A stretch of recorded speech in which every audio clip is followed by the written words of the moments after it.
Government has explained to us that COVID has come in to hit us. We have Ukraine. There are other issues that have affected the economy. So what if we get there?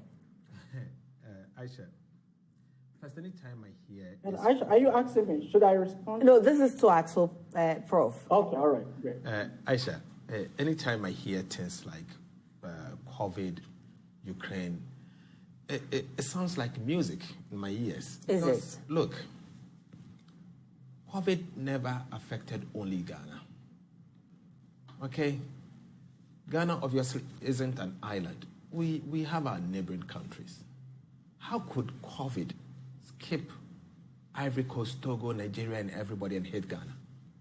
Why is it that the Ukraine war is not affecting our neighboring countries, but it's only affecting Ghana? There's something fundamentally wrong with our Ghanaian economy. Let me make a point. If the government had decided to correct their attitude of hiding public debt, wouldn't have gotten to where we are getting to.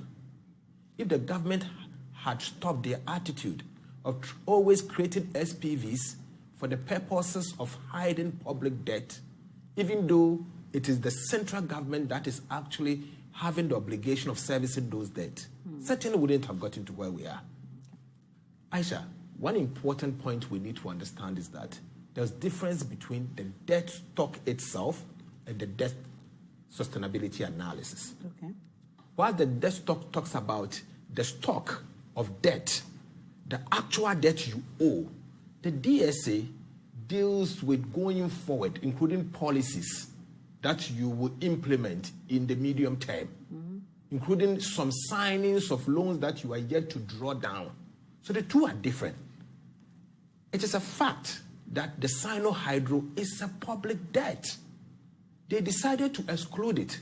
Today, Ghana's debt, Ghana's debt to obligation to Sino-Hydro is due next year, June. Where's the bauxite? Where is the bauxite? How are we going to pay for that debt? Remember, the bauxite revenues are actually part of the tax revenue. So if you are using bauxite revenue to service a debt, it is part of the central government obligation. And the Constitution is clear on this matter. If you draw from the consolidated fund for the purposes of paying a debt, it becomes a public debt and it should be captured as such. It is government attitude that has gotten us there. No government in the last few, since 1992, this republic has decided to hide debt in the magnitude that we are seeing now. It has become the stock in trade of this administration. Let's call them out. If they have erred, let's call them out and make sure they don't repeat it. This attitude of trying to say that, yes, because that is what is happening and always this is going to happen, trying to rationalize it, will not help us. Where we are, let's confront the problem as it is and deal with it in a manner that we will not repeat it as a republic. Because I am worried, because clearly, I don't know the model the IMF will use. But the model that I have used as an ordinary person in the legislature who has some experience in the work that we do, Ghana's debt, toss it, roast it, put it in an oven, head it, maybe do whatever you want to do with it, is simply unsustainable. That is a fact. So they can do all sort of analysis, looking forward, do some whatever analysis they have to do, but I can assure you that in the end, we'll come back to the table that Ghana's debt is unsustainable. Then that comes to the question. That will mean we will need to do something. Something before we get an IMF program. Okay.